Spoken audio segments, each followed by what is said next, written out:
Madam రీసెంట్‌గా చూసుకుంటే అమరావతిలో పేదల దగ్గర నుంచి అయితే పొలాలను తీసుకున్నారు అమరావతి రాజధాని కోసం. అయితే ఇప్పుడు ఆ ప్రదేశంలో ఎంపీలకి విల్లాలు ఏర్పాటు చేస్తున్నారు. సో దీనికి మీ సమాధానం ఏంటి? అంటే ఏ రకంగా చూడాలి దాన్ని? ఏదైతే ఎమ్మెల్యేకి ఎంపీలకి క్వార్టర్స్ ఇచ్చేవాళ్ళు గతంలో మీరు చూసినారు, ఉమ్మడి తెలంగాణ రాష్ట్రాల్లో క్వార్టర్స్ ఉండేవి, అంటే అపార్ట్మెంట్లో ఫ్లాట్స్ ఉండేవి, ఇండివిడ్యువల్ విల్లాస్ పెద్దగా ఉండేవి కాదు. కానీ అమరావతిలో ప్రతి భూమి చూస్తే కోట్లు కోట్లు ఖరీదు. ఆ కోట్ల ఖరీదులో కూడా ఎమ్మెల్యేలకి ఎంపీలకి స్వయంగా పెద్ద పెద్ద క్వార్టర్స్ అయితే కడుతున్నారు, కొన్ని పూర్తయినాయి. అదే మాదిరిగా జడ్జికి క్వార్టర్స్ కడుతున్నారు, కొన్ని పూర్తయినాయి. ఈ పూర్తయిన క్వార్టర్స్లో ఈ కట్టడాల్లో ఎవరెవరు ఉండగలుగుతారు? అవి రోడ్లలో అంటే ఒక వెహికల్లో వెళ్ళగలుగుతారా, పడవల్లో వెళ్లాల్సి వచ్చిద్దా? ఎందుకంటే వరద ఉధృతత పరిసరమైనటువంటి ఏదైతే అమరావతి పరిసర ప్రాంతాల్లో 3 పంటలు పండే భూమిలో ఒక్కొక్కసారి పంట నష్టం ఇవ్వాల్సి వచ్చి ఉండేది. అటువంటి పరిస్థితుల్లో మీరు ఈరోజు విల్లాలు కడుతుంటే ఆ విల్లాల్లో ఎంతవరకు పారదర్శకంగా ఉంటుంది? అసలు విల్లాలు కట్టే అవకాశం మీకు ఎవరిచ్చినారు? అంతంత భూమి ఎమ్మెల్యేకి ఎవరిచ్చినారు? ఎమ్మెల్యే ఎంపీ క్వార్టర్స్ ఉండేవి, అవి కూడా అపార్ట్మెంట్లో ఫ్లాట్లు ఉమ్మడి తెలంగాణ రాష్ట్రాల్లో కూడా. కానీ ఈరోజు ఇంత ఖరీదైన భూమితో వీళ్ళకి విల్లాలు ఎందుకండి? వీళ్ళకి అపార్ట్మెంట్లో సింగిల్ ఫ్లాట్స్ ఇచ్చేయచ్చు కదా. ఎప్పుడు వస్తారు, ఎప్పుడో పోతుంటారు. వాళ్ళ సొంత నియోజకవర్గంలో ఉండాలి. ఇక్కడ తిని పడుకోవడానికి పెట్టింది అక్కడ వాళ్ళ సొంత నియోజకవర్గంలో పనులు చేయాలా? విల్లాలు ఇచ్చి ఇక్కడ క్వార్టర్స్లో తాగి తిని తిరగడానికా చేసేది? సో వాళ్ళ ఊర్లో వాళ్ళు పని చేసుకోమనండి, మళ్ళీ టికెట్ ఇవ్వాలా, మళ్ళీ గెలవాలా. అంతేగాని ఇక్కడిక్కడ తచ్చట్లాడి క్వార్టర్స్ ఉన్నాయి, విల్లాస్ ఉన్నాయి, ఫస్ట్ ఫ్లోర్లోంచి తాగుతాను కూర్చుంటాను, ఇవన్నీ పిచ్చి మాటలు. సో దయచేసి మిమ్మల్ని ఎవరైతే గెలిపించిన ప్రజల మధ్యలో ఉండి సుపరిపాలన అందించాలి, కానీ విల్లాలో అవుట్స్కట్స్లో ఉందామనుకున్నా సరే మీ కర్మ ఏంటంటే అది రాజధాని పరిసర ప్రాంతాల్లో వరద ఉధృత ప్రదేశం కాబట్టి అది ఇంకొక సందిగ్ధమైన ప్రశ్న. ఆ టైంలో ఎలా ఉంటుందో చూడాలి.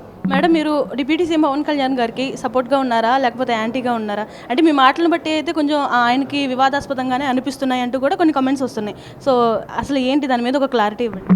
ముఖ్యంగా గౌరవ డిప్యూటీ సీఎం గారు మాకు నేర్పించిన విద్య ప్రశ్నించడం.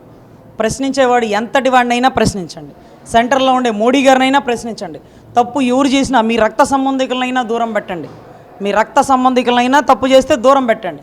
ఇంత గొప్ప విద్య ఆయన ద్వారా నేర్చుకున్నాం కాబట్టి, ఉద్యమ స్ఫూర్తితో ఉనున్నాం కాబట్టి, ఒక కమ్యూనిజం భావజాలం కలిగినటువంటి ఎర్రకండవ వేసుకుంటారు కాబట్టి, అదే సదుద్దేశంతో ఈరోజు కూడా నన్నైనా ప్రశ్నించండి తల్లి. తప్పు చేస్తే నా కాలర్ పుట్టుకొని మీరు కాకపోతే ఎవరు అడుగుతారు?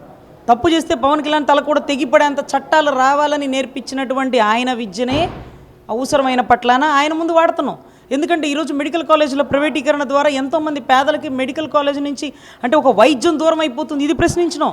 అమరావతిలో 1500 ఎకరాలు చాలు, అంతకుమించి భూములు వద్దు, తీసుకుంటే రైతులు పొట్టగొడతాం, ఇది వరద ఉధృత ప్రదేశం, ఇది పర్యావరణానికి సమతుల్యానికి దెబ్బతీస్తుందని ఆయన చెప్పినాడు. కాబట్టే అన్న 33,000 ఎకరాలు దాటిన ఒక 54,000 ఎకరాలు అయిపోయింది. ఇంకా కూడా భూమి తీసుకుంటున్నారు. ఇది తప్పు. నువ్వైతే ఖండించి ఉండేవాడివి, నువ్వులాగుంటే ఖండించి ఉండేవాడు. నువ్వు కూటమిలో ఉండబట్టి అభివృద్ధి అనే ఉద్యమంతో నిన్ను 2 చేతులు కట్టేస్తున్నారు, అభివృద్ధి అనే నినాదంతో. కానీ మాకలా కాదు కదా, నువ్వు నేర్పించిన విద్యే కదా. అందుకే నువ్వు ప్రశ్నించలేకపోయినా నీ బాటలో మేము ప్రశ్నిస్తున్నాం. తప్పది.